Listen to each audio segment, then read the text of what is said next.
expect. Well, they wouldn't let them film it. Yeah, we got Chuck. And Catherine. And the daughter. And Louise. It's bad. And you can imagine what Cody. This is supplement. No, I think My Okay, sister good. won't even talk about it. and you can't. Sorry. I think we've got this Bill, have you heard from Wayne? We No, just I assumed have he's not. running a few minutes late. I think that'd be a fair assumption. Okay, so we're going to go ahead and start in. Welcome everybody to the board meeting for May 16th, 2017. Oh, thank you, sir. So Pete, he's teaching me well how to run meetings because I highlighted the dates so I didn't get it wrong. So the first, so we'll call to order and we'll get started. Do you want to do the roll call? Yes, sir. Good morning, everyone. Good morning. Chairman French, Here. Ms. Stone, Mr. Broker, Here.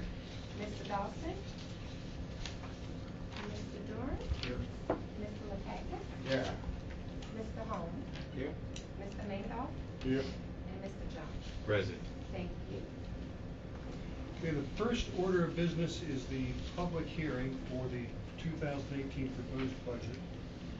So I have a statement I'm going to read, and then we'll carry on from there. So, ladies and gentlemen, this hearing is being held in compliance with state law relative to Chatham Area Transit Authority's proposed fiscal year 2017-2018 budget.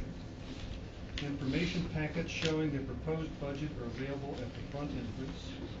A list is being passed around asking for the names and addresses of those present. The purpose of this is to document that public input was solicited for future audit purposes. First, the second reading of the fiscal 2017-2018 proposed operating and capital budget. So I would like to introduce Terry Harrison, who is our CFO, and she will be preparing and presenting a summary of the 2018 operating capital budget. Good morning. This is the second and last reading of our proposed FY18 budget. We have held three public hearings, and the one we're holding now will be the fourth. And later in the agenda, we will ask the board to adopt our proposed budget. We are presenting a budget that shows revenues and expenses right at $25 million. It's a $3 million increase. It allows for revenues from this year to make our annual debt payment and also begin to build a slight reserve. So if there's any questions on the budget, or if not, we can move to a public hearing. Any questions? Ellen? I assume, and I think I read somewhere in here, I want to make sure that this is based on a 2% growth in the digest. Yes, ma'am. We usually take a conservative approach on the growth in order not to be caught the other way. So a 2% digest growth. Because we have not gotten back those numbers yet, which No. is unusual. We usually hear them toward the end of June, 1st of July from the county, and budget at that 2% just to be conservative. I think that's the number that the county's using as well. So that's in line. Okay, thank you. Any other board questions? Bill? Yeah, Terry, on the special services revenue, last year it was budgeted for 18,000, and this year it's budgeted for 30. Why that big a jump? Last year the budget did not include the City of Savannah's subsidy for the extra service that was run on St. Patrick's. Last year's budget was only our fares, and this year we combined the two revenue sources. So that's a realistic expectation. It is. It is. We'll get about 15 in fares and about 15 from the city for the extra So service. can you find a way to take all these other revenue sources and almost double them as well? We're working hard to do that, Mr. Durham. Yes, sir. Any other questions before we go to public questions and comments? Okay, now then we will start at the right side of the room and go row by row. If you wish to speak, please stand, state your name, address, and the name of the group or organization you represent, if any. We have staff available to help pass out any written material to board members. We would ask that you be brief and concise in your remarks, since we have a number of people that may want to speak and want everyone to have an equal chance to be heard. So do we have anybody from the public that wants to say anything, ask any questions? Going once? Twice? Then we move on to approval of minutes. So moved. We need a Second. first and a second. All those in favor say aye. Aye. All those opposed? Okay, so first off, we go back to night shift. Still learning, we have to close the public meeting, so the Correct. public meeting is hereby closed. We have to Make a motion. Make a motion to do So And I'll we have- move that we close the. I need a Second. second, so the motion is passed. All those in favor say aye. Aye. All those opposed say no. Nay? Ayes have it. All right, ayes have it. All right, so I move that we adopt the minutes. Second. All those in favor say aye. Aye. All those opposed say nay. One of these days. Okay. How long did it take Pete? I don't know, Pete, how long did it take you to get this right? Probably the first time you did it. Well, I mean, you're doing a good job, man. Keep encouraging. Keep encouraging. Remember, in the private industry, meetings are run sort of chaotically, with a lot of interruptions and screaming and threatening. That's what I'm used to. We can do that. We can do Well, that. we're glad to hear that. Thanks for taking the gloves off. All right, so And we've. he thinks government's different? Yeah. So we've approved the minutes, correct? Correct. We can move past that, so action items, Curtis. First is the budget and recommended millage adoption 2017-2018. Thank you, Mr. Chairman. Staff recommends, budget and recommended millage adoption, and that the board approve our FY 17-18 budget with a request to, Chatham County Board of Commissioners to set the FY 18 millage rate.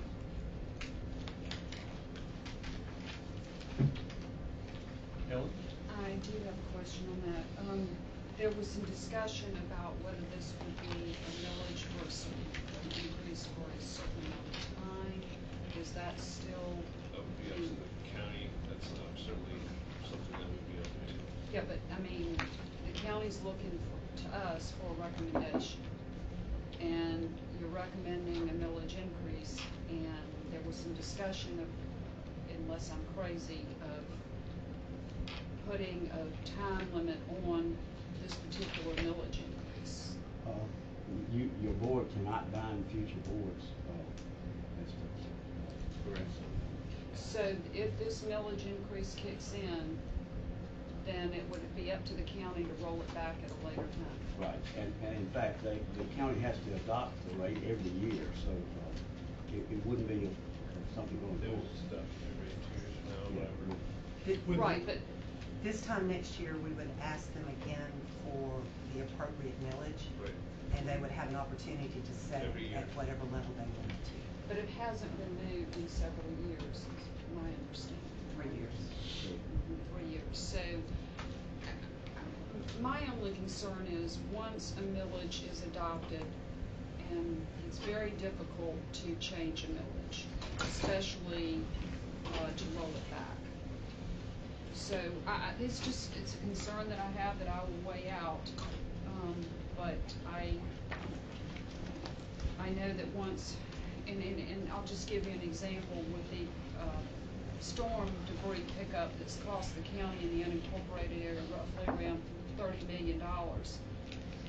We are looking at what we're gonna do to compensate for that, and I don't wanna see a millage increase. I'm okay with a one-time emergency fee to cover what the storm did, because once you adopt an increase in your millage, it's very, very difficult to roll it back. So that's just my concern. And I'm not saying that we don't need it. Right. That's not where I'm going. My concern is, once it's done, it's there. I think specifically what Helen is addressing is the millage increase that we're asking to cover the note payment. And I think your concern is in 2 years, could the board vote to lower it back? In our And what I part- heard Ty say is that we can't bind that decision today. It's Right. the end of the year.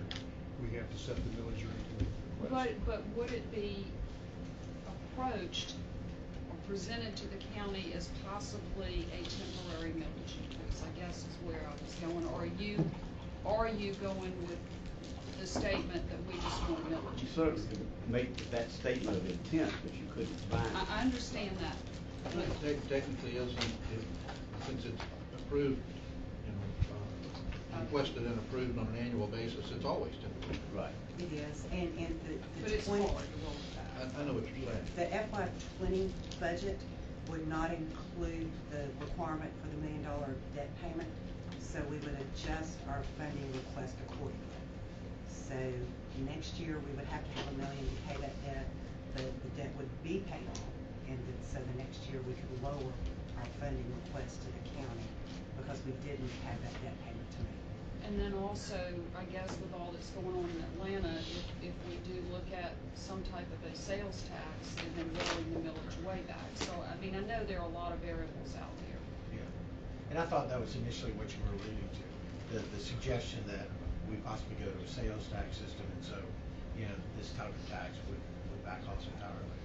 Correct. And I don't think anybody wants to ask for more tax money. But I think we have to deal with the reality here is we have a level of expenses Right. that we have to cover, and we either have to have the revenue to cover that, or we have to reduce services. Right.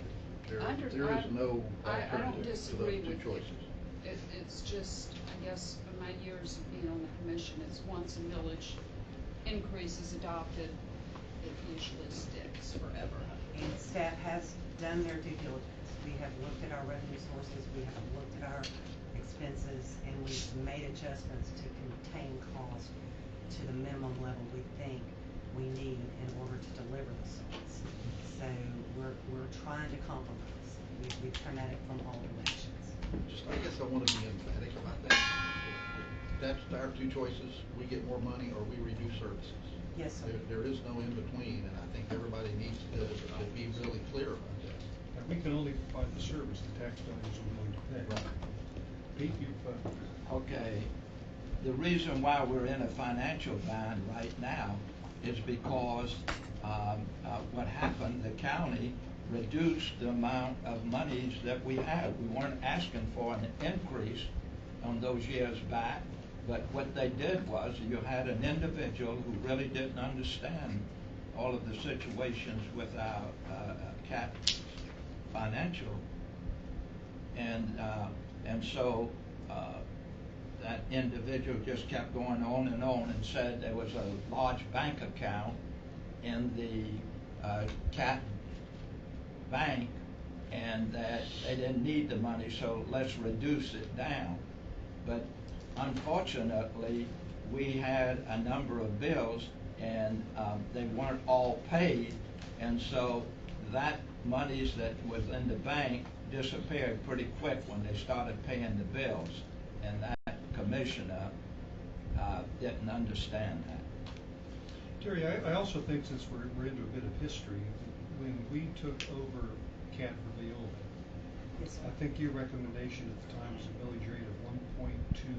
1.24 would have covered the current service level for FY 14, yes, sir. So that is when we took over Leola, what we thought we would need as a millage rate, and it was set lower than that. And since then, we have managed to find many areas where we can save money. Yes, sir. And we've reduced our overhead, so we're asking for something substantially less than we Yes. were asking for in 2014. Yes, to put it just into 0.15 perspective. increase, as opposed to 3 years ago, we needed 0.24.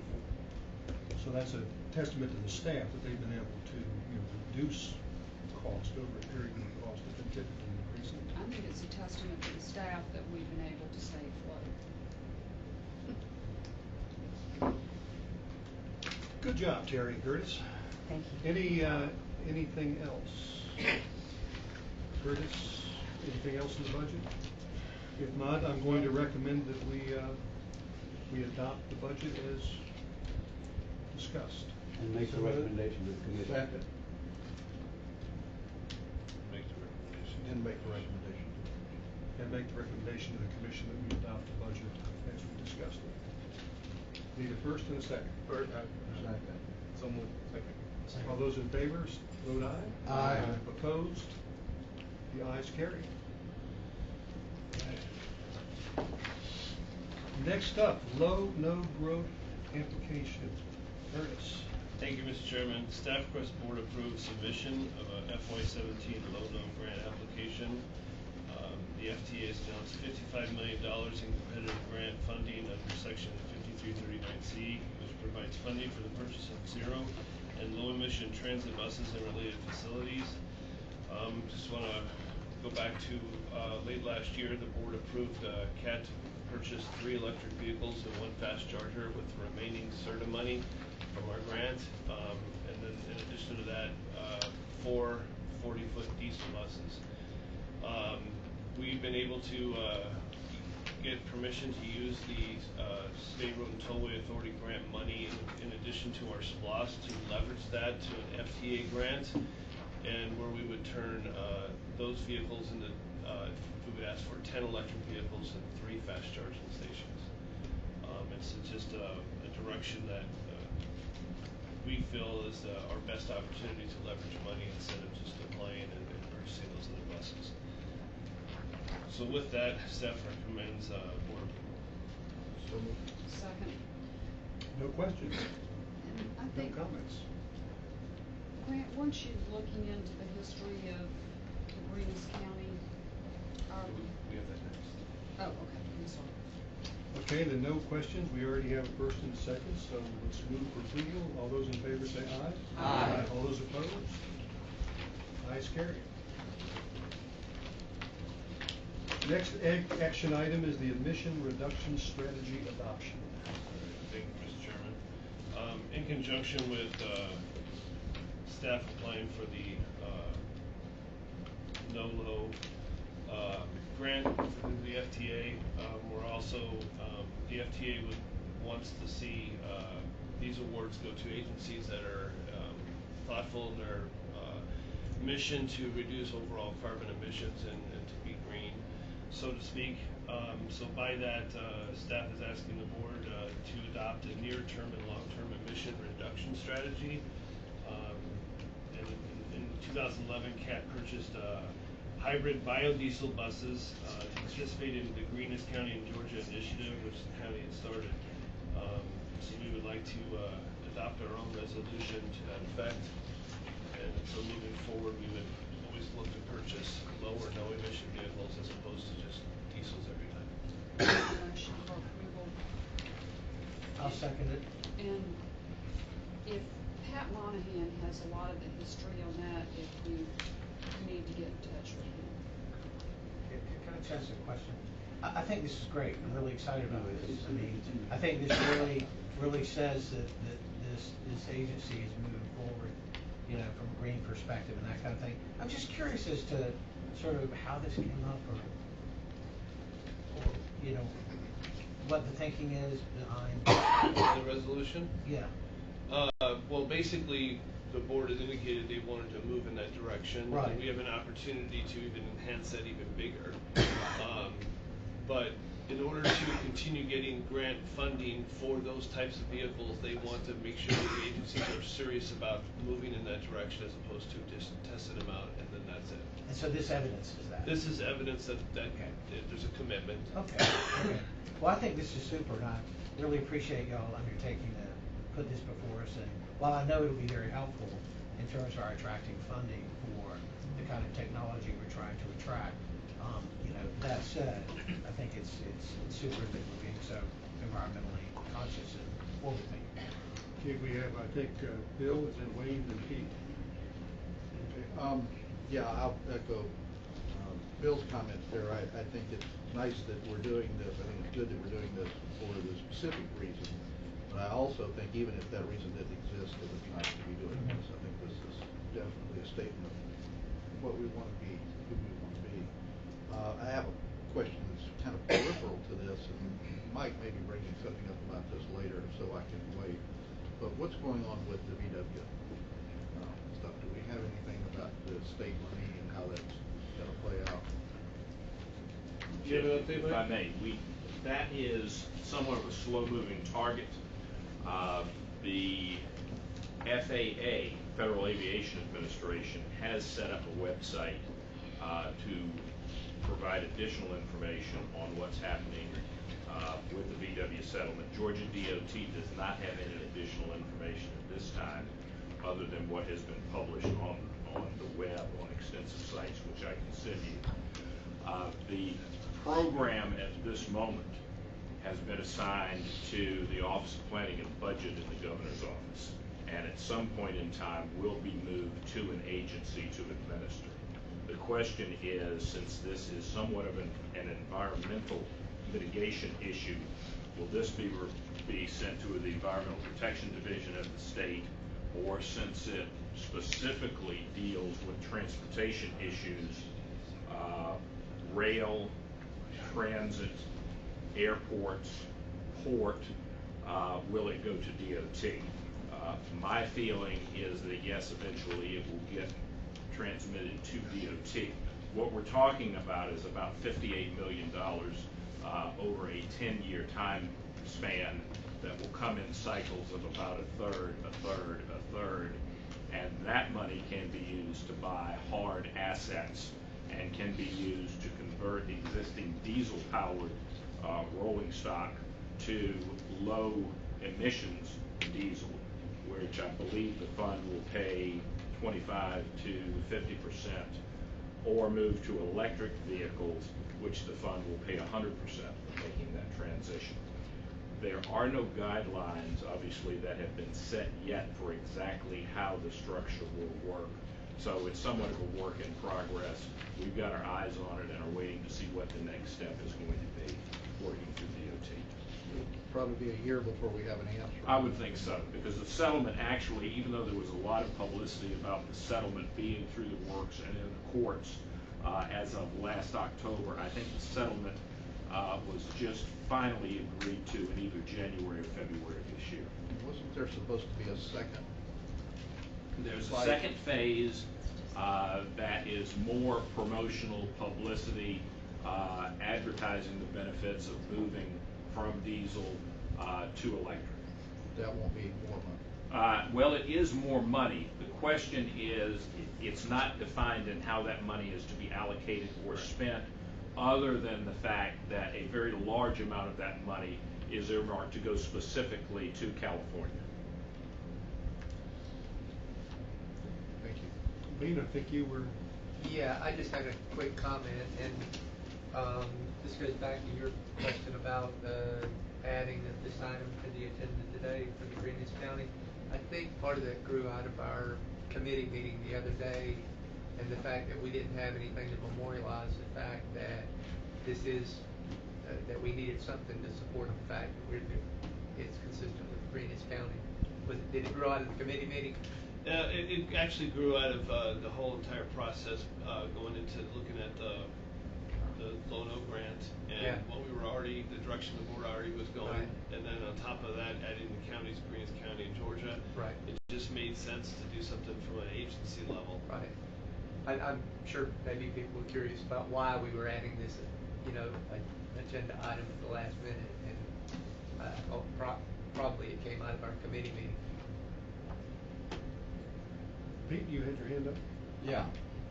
This emission reduction strategy adoption that they're doing, I think that the person that's handling our media, to make sure, because this is very important. Cat is doing a lot of good things in this community, and that is a good one because we have a lot of people in the public knows how the emissions are in many areas around that subject, so that we make sure that the newspaper and the TV stations have that information.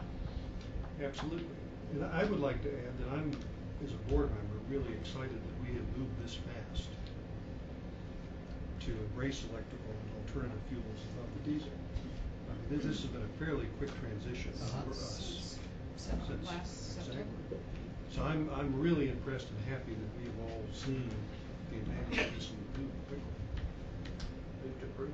Again, just to follow up on that, it was really you and Helen that sort of really pushed us on the electric bus scenario. We should be really appreciative for you doing that, coupled with It'd be really interesting that once we get these electric buses, you know, we might well be the greenest transit system in Georgia, which would certainly be a nice feather in our cap and a good way to promote our program here. And, well, Helen, I thank you for that comment. It didn't take much pushing, because this board really embraced the electric buses very quickly. We were electrified. You were But electrified. they are very. And we did have a member of the press in Yeah. here, And I I'm think, sure would I'm be happy sort of to. hoping people might ride them just for the experience of riding an electric bus. That it might bring on some new clients to try it out, new customers. So I think we had a first, I'm not sure if we had a second. Approved. So all those in favor say aye. Aye. All those opposed? Motion carries. Next will be your Next. driverless buses. I told Curtis about that. Not yet. Can you just see him chasing the yet. bus? So Wayne. I didn't tell him that, chase the bus. Oh. I thought that was funny. I could just see it. I used to be fast, believe it or not. Okay, next up is a presentation that's requested by Coach Owens.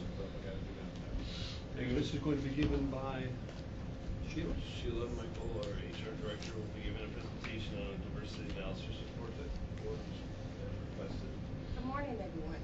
Good morning. Okay, hold on just a second. I can't see from here with the glasses, so here, that's good, okay?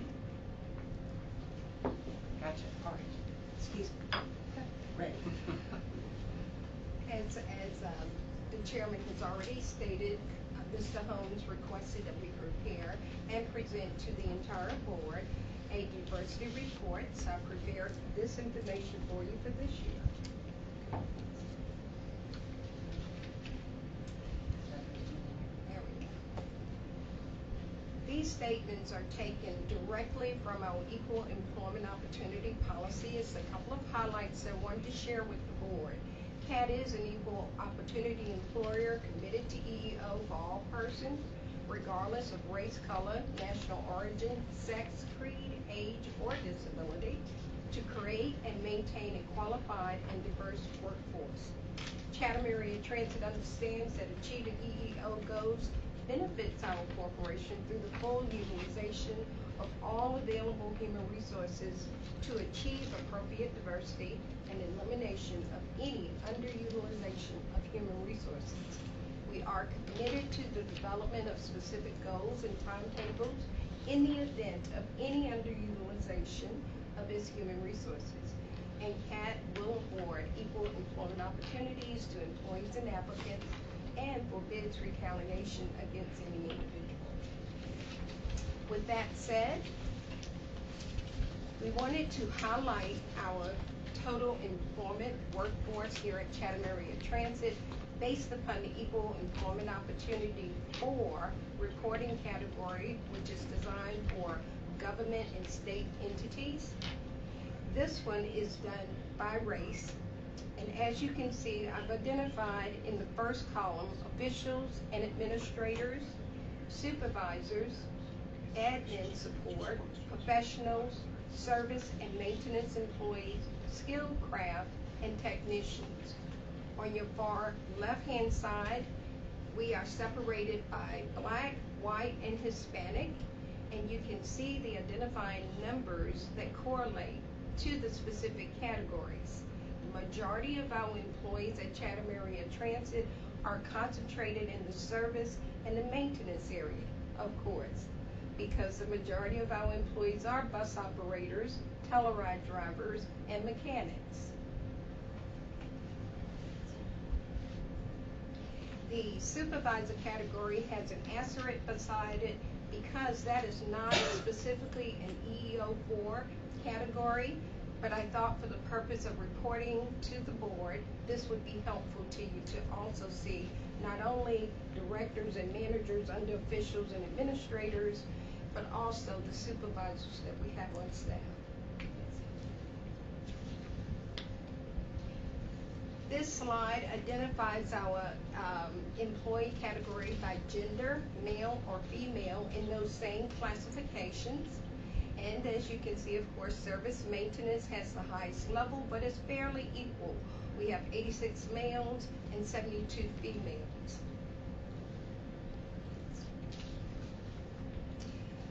This slide identifies employment by race. Of the 237 employees at that time, we have 201 Black or African American, 32 are white, and 4 are Hispanic. Employment by gender. Of the 237 employees, we have 128 male and 109 female, so fairly equal. That ends the summary of the diversity report. Do you have any questions I may answer?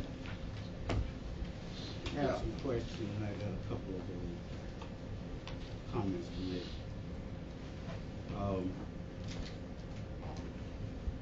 It appeared that when I asked for this, for some reason it got stagnated, and it didn't seem like it came when I first asked for it. Curtis, if you could remember some of the board members, I requested for this a year and a half ago, but I didn't receive it. But I continuously asking for it. So I went and asked the question, what took so long for us to bring this forward? And the reason why I wanted to bring this, because I wanted to know, how often do we do this? And I asked Sheila, and you said about 7, last time we did about 7 years. Well, actually, we have to perform this process every 3 years for our Every 3 years. triennial review. Yes. Okay, you mentioned you thought it was the last 7 years. That we did an analysis of this nature. But we have to do the reporting annually. We have to do a triennial where we will report it also. Okay, when you do that, do you bring it to the vote? No. Okay. Can we get that implemented? So whenever you do it for 3 years, it comes to the vote. Sure. This board will need to know what it's about and what's going on in this company. I agree. Then the next thing that I wanted to do, it's a good report. But what happened to the chart, organizational chart? Help me find it. Okay. I can't, Just I do a need to page get, up. Just do page up. It's not on the same No, report. it's not on I need the S drive. The S drive, yeah. So here, Yeah. S, if you can see, if you can help me find. Sorry, guys. 30 years of accounting have worn my eyes out.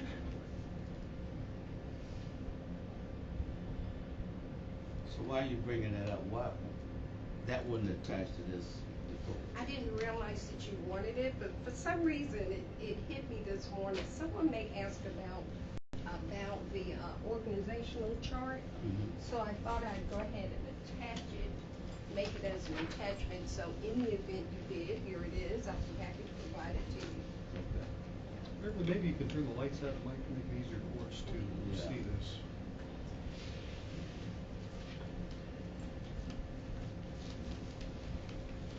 I got a suggestion on this too.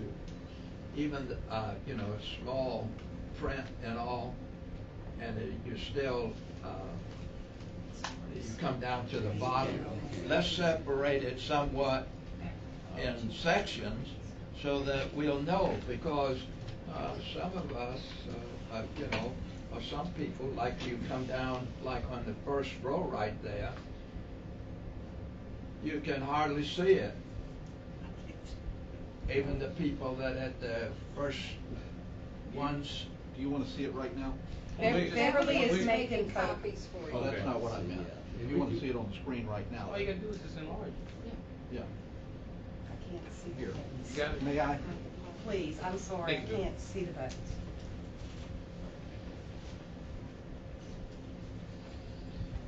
There you Yeah, Plus, there it is. plus. Wow. Right. It probably needs to be a little smaller than that. Maybe a little smaller.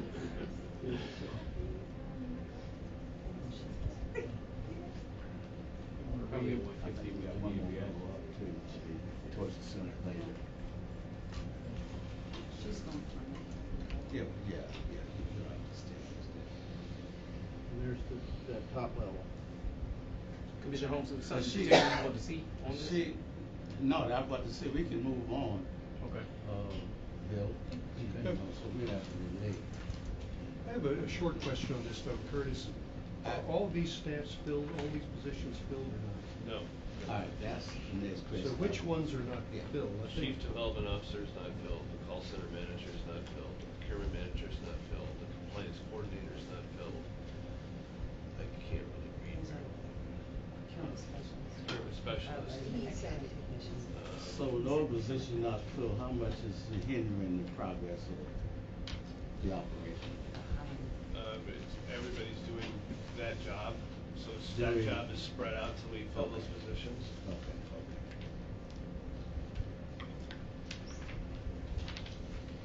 All right, so far is, the next question I'd like to, how often do we cross-train our employees? We started a program about a year ago. There's no start and stop time, well, as far as timeline goes, but about a year ago, we had a transportation supervisor go through a cross-training program where she worked in every single department in the agency to learn all aspects of it. And she completed that cross-training opportunity, and so we're going to be doing another one. We really can only do one person at a time because of the manpower issue. My goal is always to try to cross-train employees because they may have a hidden talent you're not aware of, or they may have other career aspirations that they just don't know they have yet until they have an opportunity to be exposed to those areas of the agency. I think it also develops, looking at the holistic agency as opposed to just one narrow area. It gives the employee a better appreciation of how the whole agency functions and how their role interacts in a dramatic way with everybody else's. So with your organizational chart here, who recommended cross-training, you or department head? When we start with our second person, all department heads will base their Do the recommendations, and then cross-training. Sheila and I will work on that and start the next person. Question. As far as, I mean, I understand we cross-training, I apologize. No, if go you ahead. could. I understand you said cross-training, but, as far as, internal growth, how often are we, changing somebody from non-bargaining to bargaining or bargaining to non-bargaining and making sure that we're giving opportunities within Sure. CAT's authority to actually take on these positions? How So- often are we doing that, and what are we doing for that? So every time we have a job posting, internal applicants are encouraged to apply. We always offer interviews to internal applicants, not always to external, only the ones that we feel or meet the criteria, but we offer interviews just so they can learn from the process if they don't get the job. Typically, we tend to hire operators from the bargaining unit to our supervisor ranks. We try to hire them, give preference to them. We also have a mechanic that was recently promoted to a supervisor as well. And we had a manager that was promoted to a director in the maintenance department.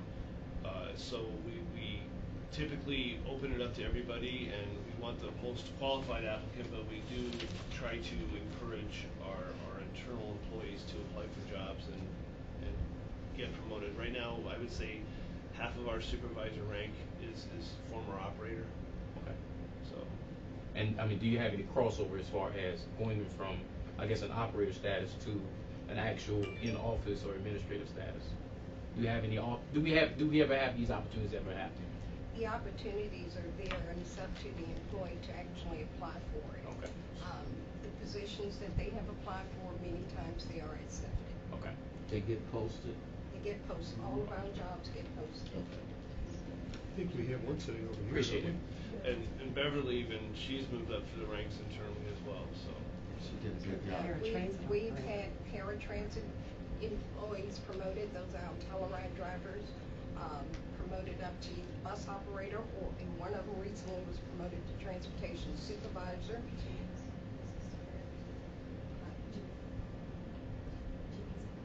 Yeah, and then we've had a deckhand, an actual deckhand that was promoted to assistant director. He was qualified to do that position.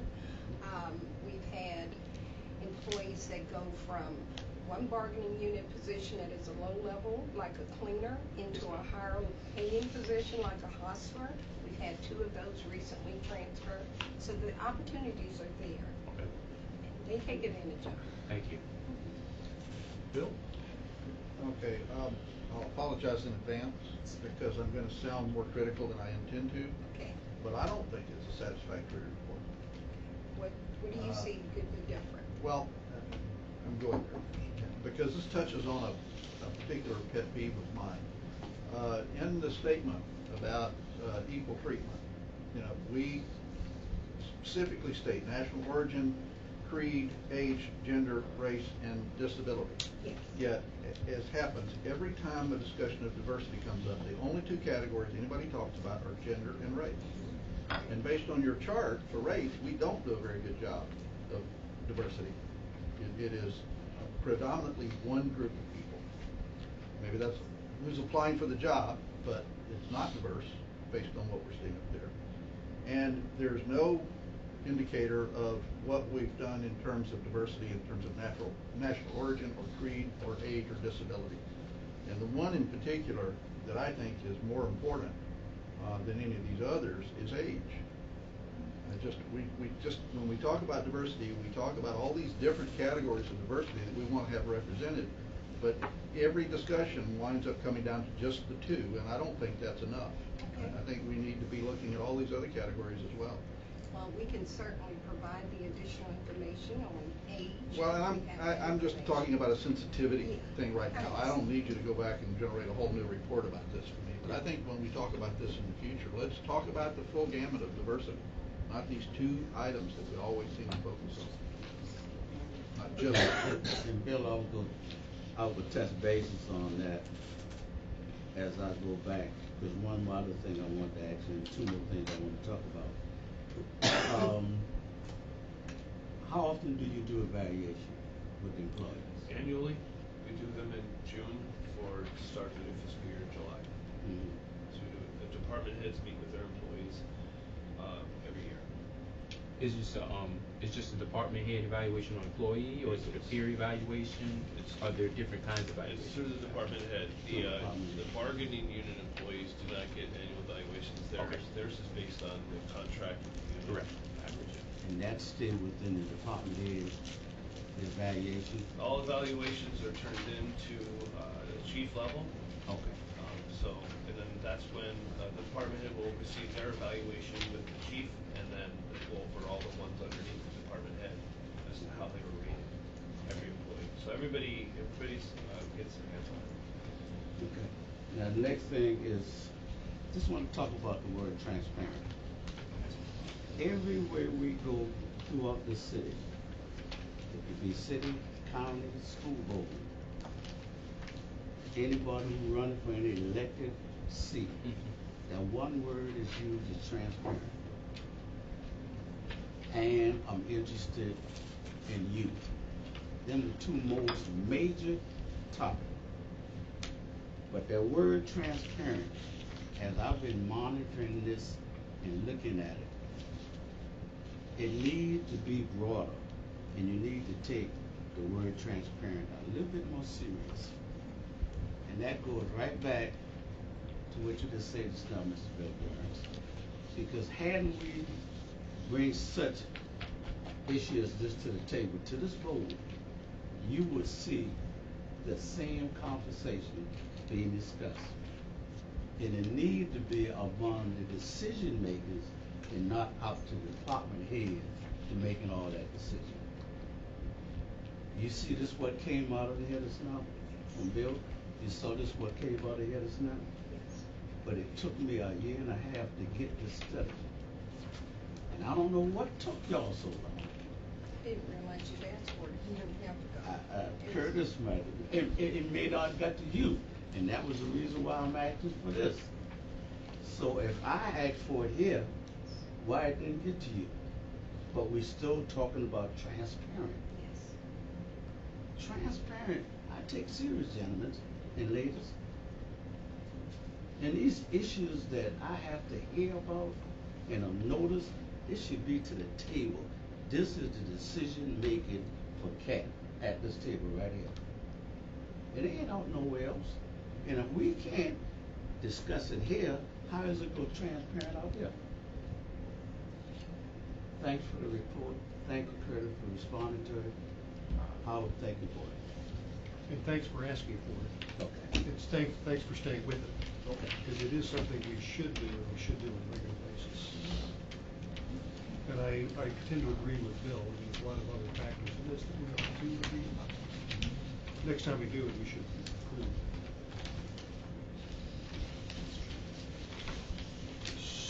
So then next up is the Executive Director's Report.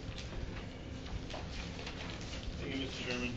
The Executive Director's Report is in your packet. I'm certainly entertain any questions you may have. Also in your packet is the backer report. And I would like to take this opportunity to introduce Brianna Foran from Squire Pad and Boggs. That report is also in your packet. She's here today representing Squire Pad and Boggs. In June, Jack Kingston will be doing a presentation on an update since it's kind of been an annual thing now. But Brianna's here, and if the board has any specific questions that she can answer, she will certainly do so until next month. Actually, I have a question about the KPI. If we don't pass that? We can go back to that. Does anybody have any questions for Brianna? It's good that she's here. Thank you.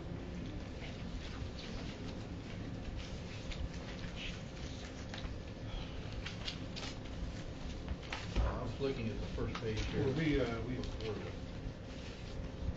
before the lobbyists report. I'm confused about the. What tab you right after tab 5, right after tab 5. On the KPI, right? D, FD. My understanding was that the April report was going to be the first one that we could count on to be a clean report based on fare boxes being updated and repaired and that sort of thing. Is that still true, or are we still dealing with issues with fare boxes? Is this accurate? So, Steve, you did a campaign in March to replace all the motherboards and all the trims. This April's report is probably the cleanest data we've had in the last 6, 7 years. Okay, Can you restate that? Can you, what was that there? The data that we received in April is probably the cleanest data that we've seen here in the last 5 or 6 years. All right, well, I'm a little sorry to hear that, because. Yeah, I was going to ask. I'm glad that we're moving in that direction. We just took it. But when we look at the numbers here, one of the things that I think we've been hoping for was when we got the fare box issues cleared up, we were going to see these numbers look better, and they don't. I mean, we're hemorrhaging here still.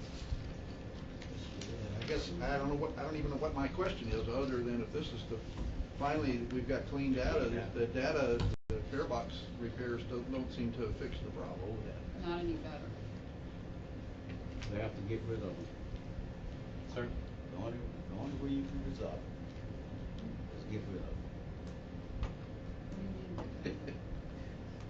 I guess I don't have a question. I guess that was just a statement based on that. But I'm disappointed that hasn't. I'm glad that it's there. Don't misunderstand me. I'm glad that that's fixed. But I'm disappointed that it hasn't. Well, the fare box recovery is one that jumps out at you. That was quite a surprise to 2.5% drop in May. The fare box recovery might need to be adjusted, and we've talked about this in prior meetings. It includes all of the cost, but does not include the agency revenue. So it's probably lower than you were used to seeing Veolia and back because of that. We include all of our fixed route costs, but only fares. So quite possibly, if I gave you 2 fare box recovery numbers, one that pulled the revenue in from the agencies, which are the shuttle revenue, the dock revenue, and the city revenue, revenue, that number would increase because that is revenue Right. associated with the cost, and we would see that number more in line with other transit agencies. I'm still doing what I think is an apples to apples comparison though. I'm looking at the numbers we had for April last year, and the numbers we've got for April this year, based on that one thing, that fare box recovery ratio. Yes, sir. And we continue to see the drop. We do, and it has more to do with, cost than just a revenue reduction. There's a numerator and a denominator, so when the revenue's down slightly and cost continues to increase, that number is going to go down. And it might have more to do with cost than it does with fare revenue. So this really isn't a ridership report, is what you're saying? The fare box This is recovery fare box. tells you how much of your cost is recovered from passenger fares. So we've been talking all along about how once we fix the fare boxes, we were gonna see an improvement. And we are seeing slight improvements in the numbers, and it will take a while for the fare box recovery to show that because it's a factor. Passenger fares over total cost, so this it's is not gonna a be- direct increase. This is gonna look much better next month. You're promising us that. No, sir, but I do see improvements. But do we know, maybe this is not a question for Terry, but for, maybe those of us that go to APTA, do we know what the national fare box recovery percentage is for the 20-ish. Yeah, about 20. And if we included our agency revenue, we would be. Well, that's the other thing is that. That would be the second part of the question. If the average is 20 nationwide, do they include agency revenue in their numbers? We either need to include the agency revenue or pull out a pro rata cost for the agency service. But I Because think right now, his question was it included though on the national? If we pick another transit center, Yeah. Alabama or someplace Right. that's 20, are they including agency revenue? If I- we try to compare ourselves to the national average, are we apples and apples or apples and I oranges? don't think or- so at this point, but I can verify that by contacting, agencies that are close to our size, Birmingham, Yeah, I Nashville. mean, I think that's really important to find out. So I think APTA uses the NTD, the National Transit Database, Definition, fare box yes.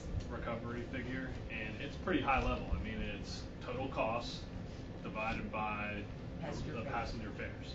And so NTD doesn't require you to go into that level of detail of contracted service versus non-contracted service. So if we're comparing ourselves to other agencies, I mean, that's the best factor to use, but it's not a perfect factor.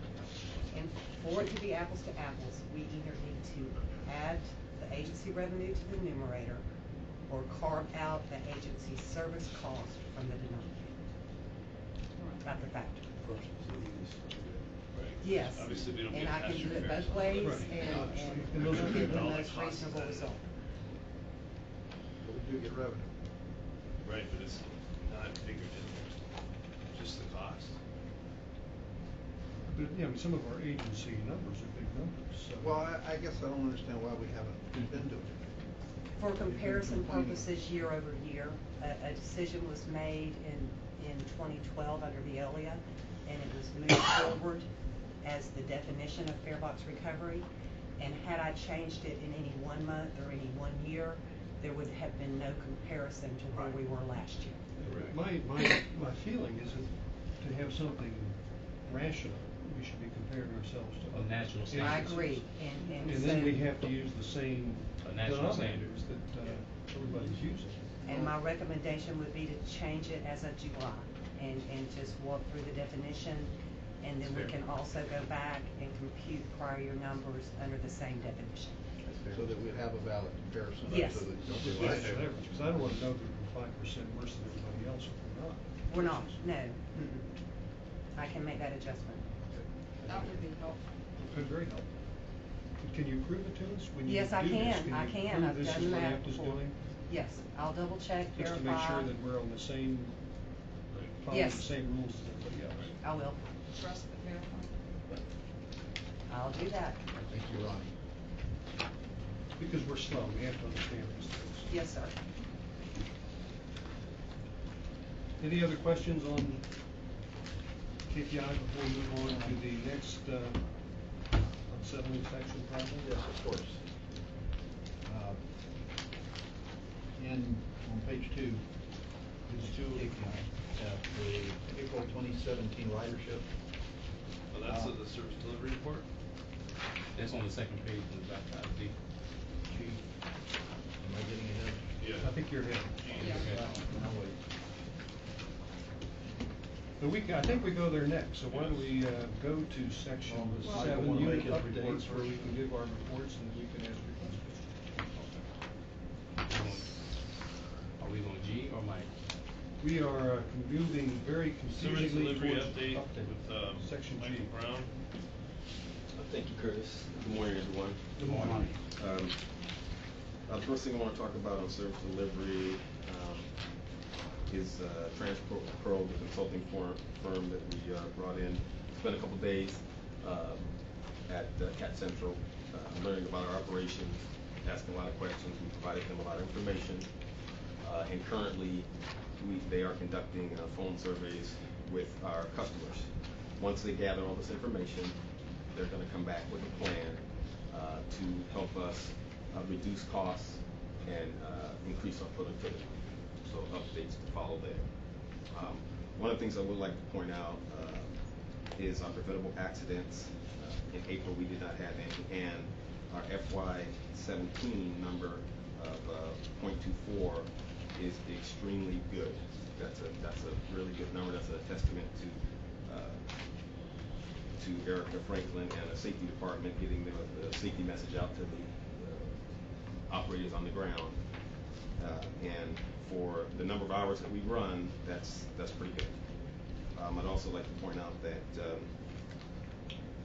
we're running 92% on-time delivery with our fixed route, which again is pretty good.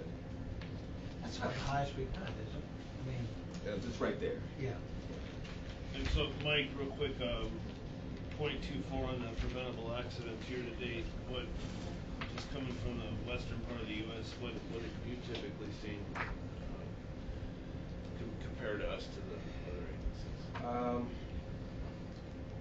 agencies? Let's see. Usually, with the size, the number of hours that we run, usually it would be more like in the 3-point range.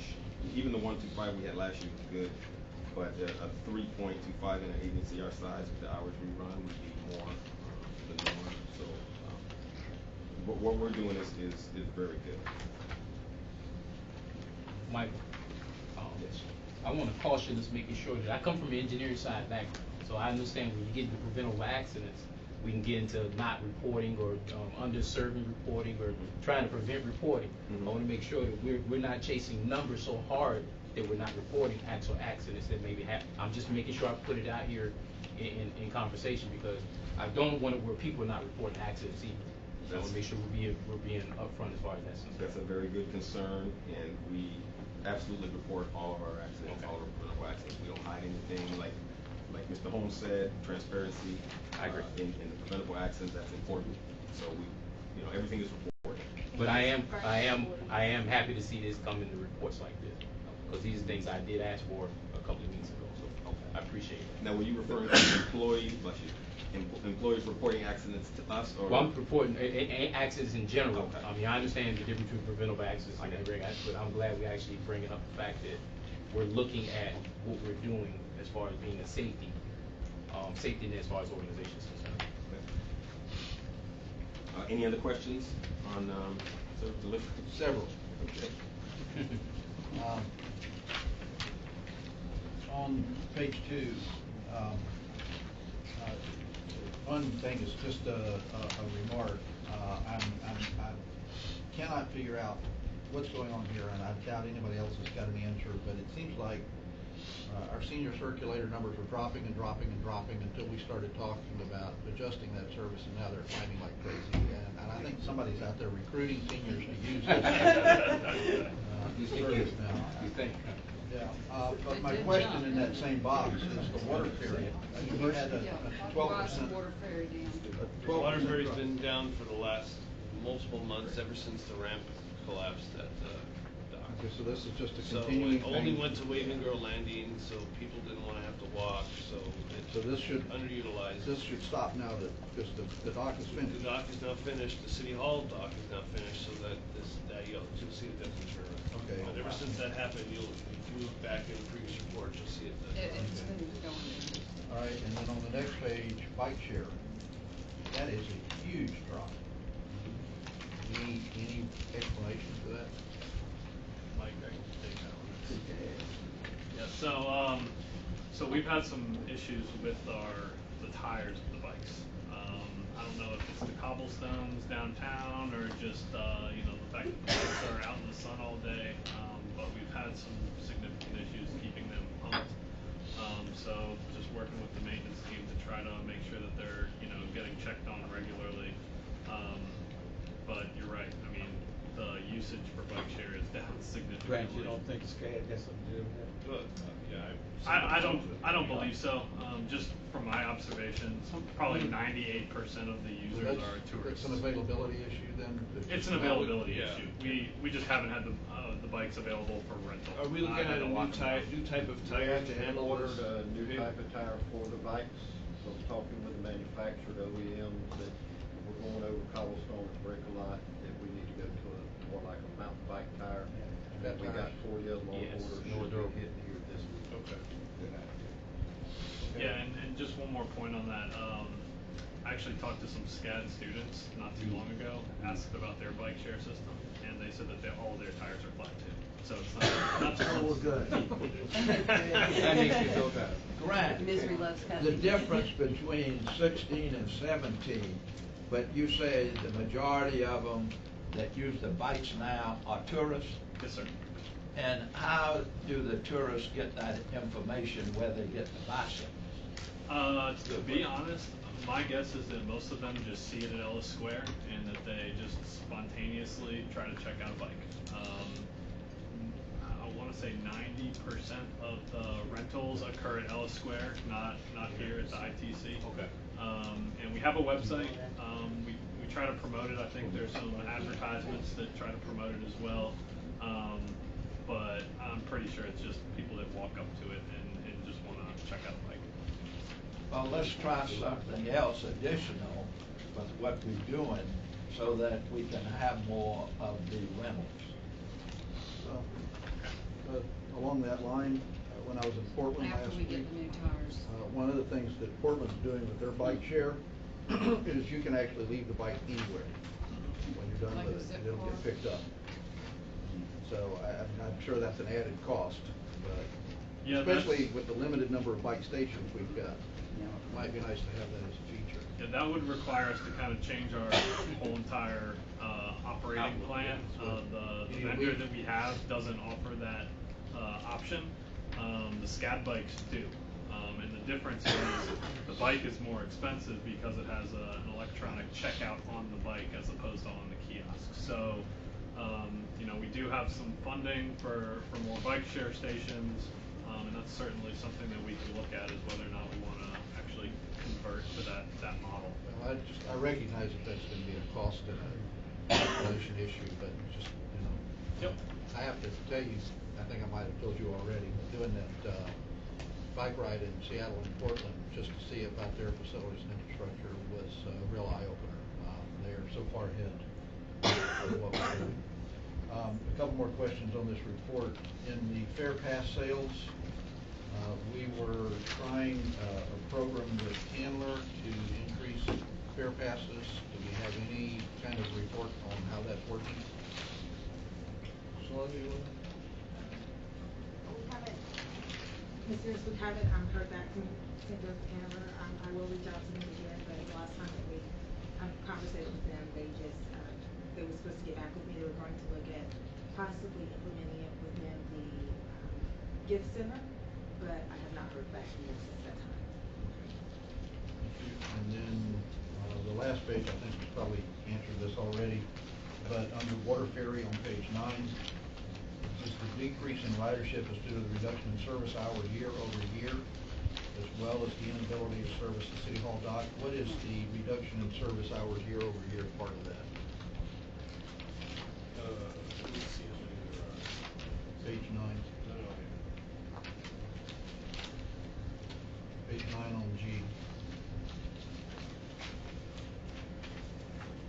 a 5% reduction in service hours year over year.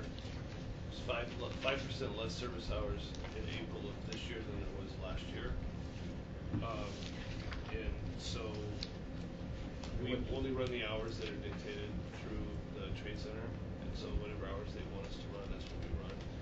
And there was 5% less. You're gonna have less, obviously, ridership with 5% less service hours, but also in addition to that, I think the biggest factor is the city hall dock not being open. Yeah, I understand. I just wasn't sure what this reference was of year-over-year reduction. So that's the trade center actually saying.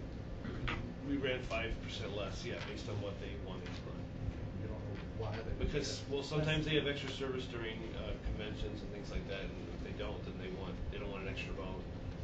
Well, how do we check on that to make sure we're getting the right figures? What do you mean? In other words, we get a report from them, is what I just understood, that we get a report from, say, the tourist situation, or over on the riverside where the hotel is. All right, that's where a lot of people get on that, right? We do passenger counts, if that's what you're asking. We do internal passenger counts, so we're reporting to ourselves how many passengers board the ferries. That's what I wanted to know, yeah. Yes. In other words, over there on the river by the hotel. Both sides. On both sides, you have somebody do the count. Yes, anytime somebody boards a vessel, it's counted. Who does that? The marine employees. Just one question.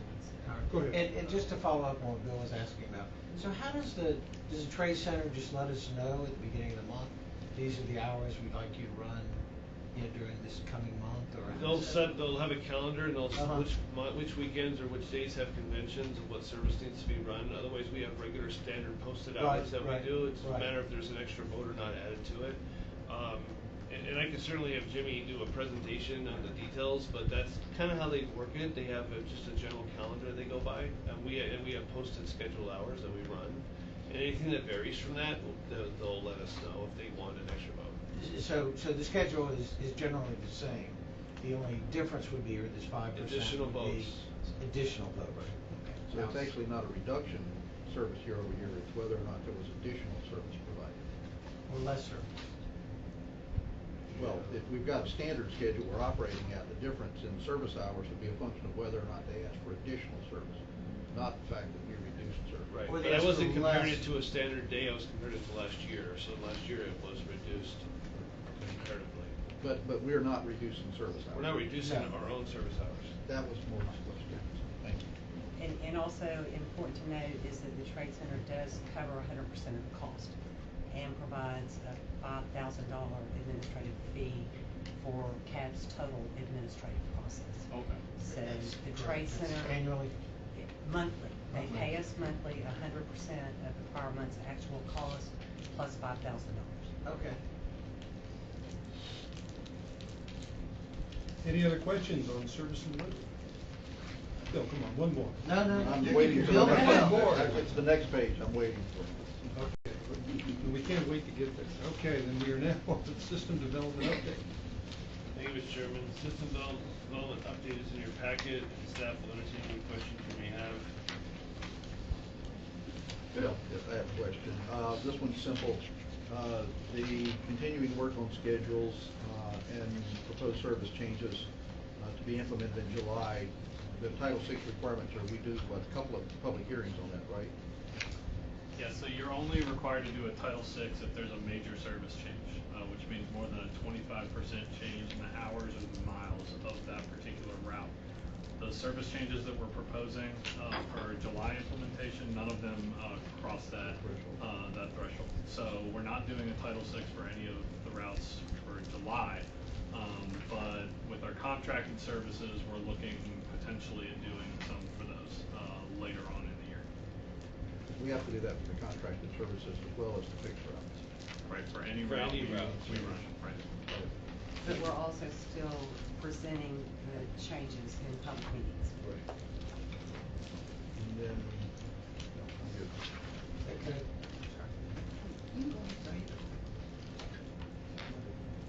You were first, Bill. Yeah, you were first. Go ahead. I was going to ask about this discussion around the SCAD pass. sorry? The SCAD, UPass, it's mentioned in the report. Yeah, sure. Shalita? Yes, Mr. Booker, I've been, working with SCAD, to hopefully propose a UPass program. It's been moving along pretty well. They're at their third round, reviewing the proposal, to decide if they can or if they're interested in doing it. So we should know something within the next few months, but if they do, it will be implemented in fall of 2017. Okay. All right, but that's a very exciting prospect. I know. I mean, that's really big. Yes, sir, I may need your help to, Yeah, well, I if you're appreciate having it. further meetings or anything. Because, you know, they have a ton of buses, you Yes. know, in the center of the city, and, yeah, I'm sure they'd like to. A ton of empty buses in the center of the city. Well, sometimes they're. Once in a while, ours are too, but if you're buying. Yeah, I know what you're saying. Go on. I'm glad Bill went first. I attended the neighborhood association meeting in Ardsley Park, and they are concerned with the number of SCAD buses as well as CAT buses that are now coming through the area.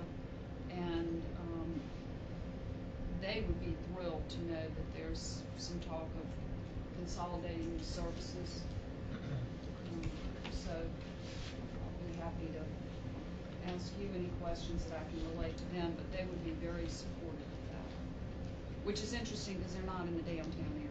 Right. But they're seeing it filter out south of the downtown area. Yeah, if I could just follow up on that, I think that, you know, I hear what you're saying. I know that, you know, for the CAT buses, you know, they're only going up Abercorn, occasionally up Reynolds and over on Waters.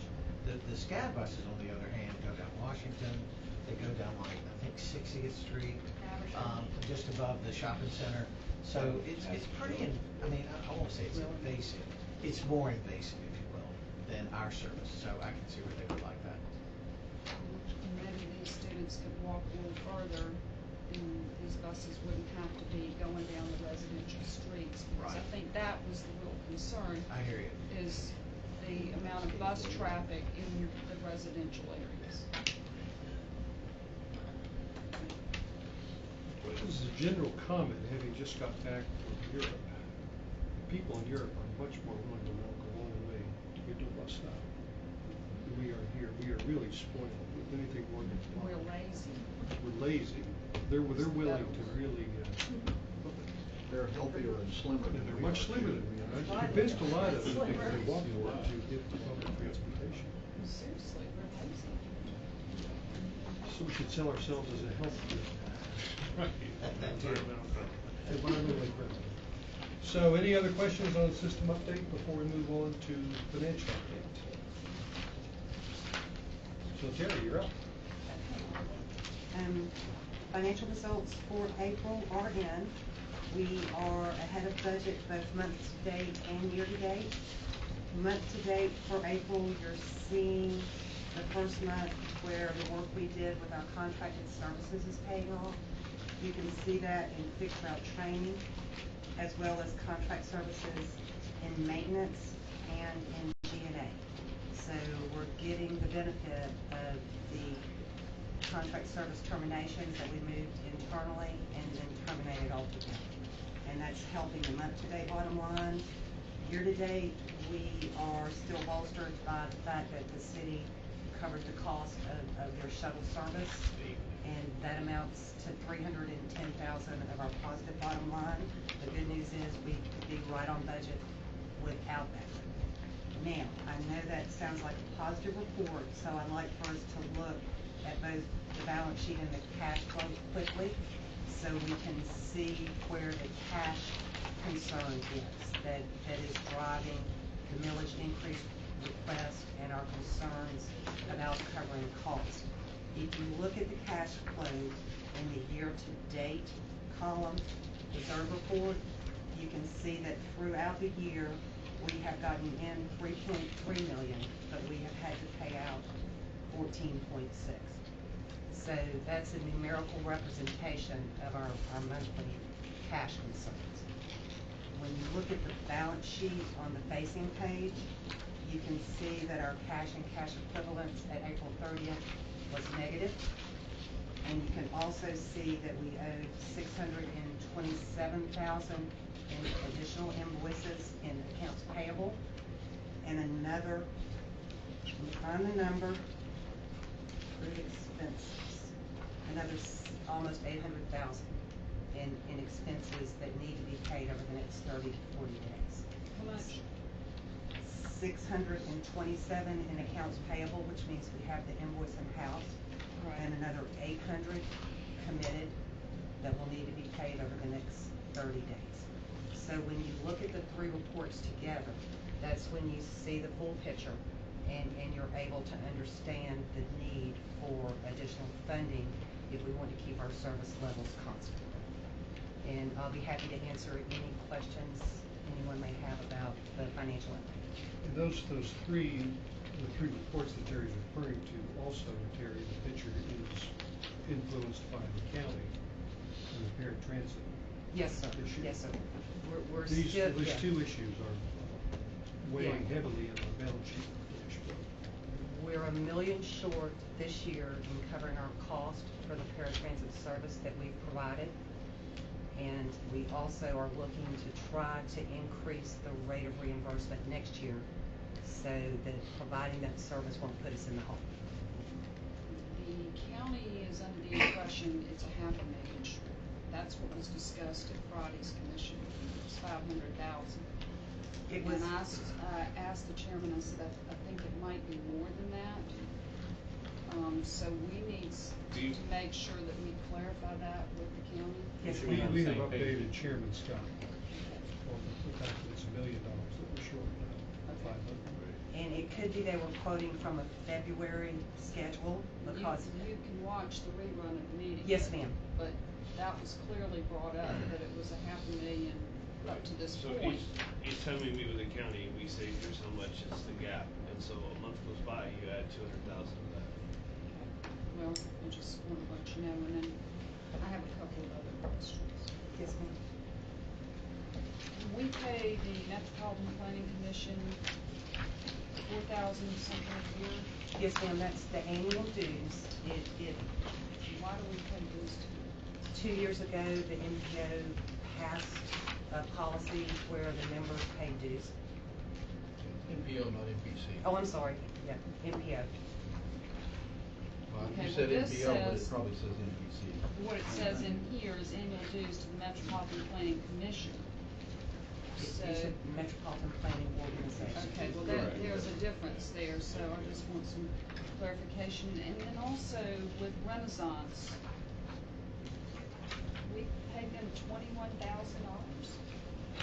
We are cutting the payments for revenues due, but we are holding those payments until their payable with us is covered.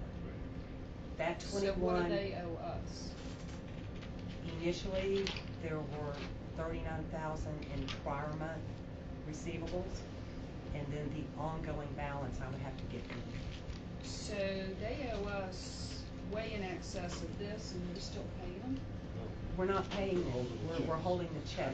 That's why they're put on here, because if they paid us, they're already cut, they already went to the board, speaking of the commitment. I wanna make sure until he pays us. Yes. We don't pay We're him. not. Yes, ma'am, we haven't released a check since December. But since and the money hit this month, county principals, you have to report it that month. It's half the revenue, we're recording it per contractual agreement, but we're not releasing the check until we either receive the amount of money due from Renaissance or Renaissance is even with that money. Terry, if I could ask a question on this, maybe this is my misunderstanding of public accounting versus private industry accounting. But in private industry, we would let that Renaissance bill sit in accounts payable. We wouldn't print the check and hold it. Right. Because when you put it into accounts payable, you recognize the expense. So it's booked as an expense. With I've always this been contract, confused. there's no expense. We collect the revenue and he's due 50% of it. So on our books, it hits in revenue and payable to him. So this never goes through accounts payable? No. Okay. It's a current monthly entry to keep our balance sheet and income statement correct, but to also record an account for the money that we're holding until we settle what he owes us. How long has this been going on? December. At this point, we're just settling up. Yes, sir. There's no future issue. No, sir. How much more is it that's due? I'll have to check the current AR on resolving sales, but I'll let everybody know exactly what the due from And is. this is a problem to me.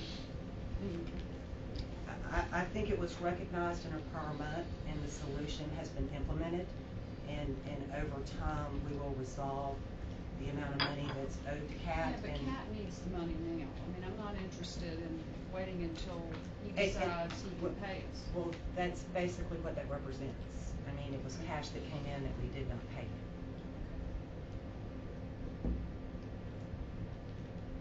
Just wanna make sure. So then you're gonna bring it up to us about when.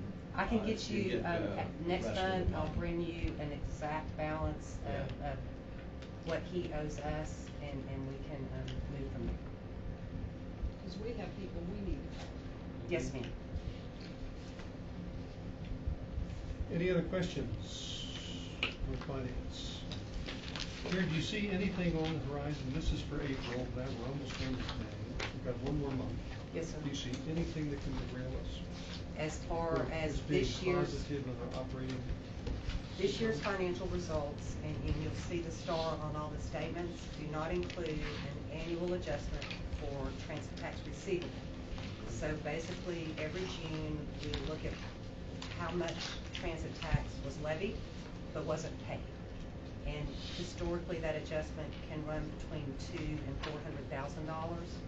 The only other large adjustment will be our actual accident reserve at June 30th, which is a nature of the volume of accidents we have in the fleet and workers' comp from this point to June 30th. So those two annual adjustments could swing the numbers.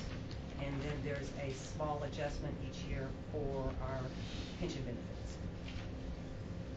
On the unpaid tax bills, what is our recourse? Do we have to go through the county for them to collect that money? The county continues to collect that money. Part of what we receive every month, albeit a small part, is prior year tax collections. What is our success on those, just generally speaking? I don't have the number, the receivable at the end of the year, breakdown Just generally between speaking, current do and we prior. wind up eventually over a year or two getting 5 most to of that money? 8% of the receivable is probably prior year, and the majority of it the current years. Ken, do you have any recollection of the percentage split between prior and current year receivables? I've got a schedule, and I'll Well, check that. I guess just more generally I'm asking, do we eventually recover most of that money at some time, at some point? All of it, yeah, all of it that the tax commissioner collects is sent to us monthly as received. But So- still not my question. Of that $400,000 that Yes. doesn't get paid. Yes. Sometime, a year, 2 years, at some point, how much of that do we wind up getting? It varies, but as the taxpayer pays the money to the tax collector, he remits it to us. So over time, we do get some of it. I can look at the detailed numbers year over year and get a percentage, what's still outstanding for the last 5 to 10 years. In the older years, it's very small. I don't know those numbers, So Mr. most of it Caruso. does eventually get paid? Yes, sir. Okay. 2 to 4. I would assume that 2 to 4%. that you actually get all of it at some point. I mean, One way or the other, you know, yes, sir, because, Mr. Broker. Because ultimately, homes get foreclosed on, with tax liens. Yes. And that sort of thing. So, Yes. So the money is gotten. In theory. Yeah. I do realize that some taxing authorities are not as quick to utilize that option, if you will. Yes, and then the biggest challenge going in to next fiscal year will again be monthly cash flow to cover operating costs. The primary drivers or unresolved issues now are when we'll get the rest of our FTA operating assistance, what rate will be reimbursed on paratransit, and both of those questions are critical to us being able to manage our monthly operating costs. That's kind of where I'm focused right now. Let's stay focused there. Yes, sir. Don't take your eye off that ball. I won't. Right. They'll drop quick. But just to be said, and I think we've said this in committee meetings, if our paratransit rate reimbursement and if our millage is not addressed, we are going to have to come back and look at service levels. Substantial, yes, So sir, let's substantial not reduction. lose focus of that eventuality if this doesn't work out for us in the favor of the county commission. Any other questions on the financial report? Then I think that, Ken, I think we have you coming back to answer some questions from last time. I'm here. Helen, I think somebody said you had some questions from the audited financial statements. No, I asked him in the meeting, and I think I got. She did present last month the one question, why are our current assets equal to or greater than our current liabilities? And we had a brief discussion about what that ratio means, and that our preference would be for them to be equal or greater, but it's another. I guess I'm just used to looking at where they balance. It's an indication of our financial position, and we could improve there.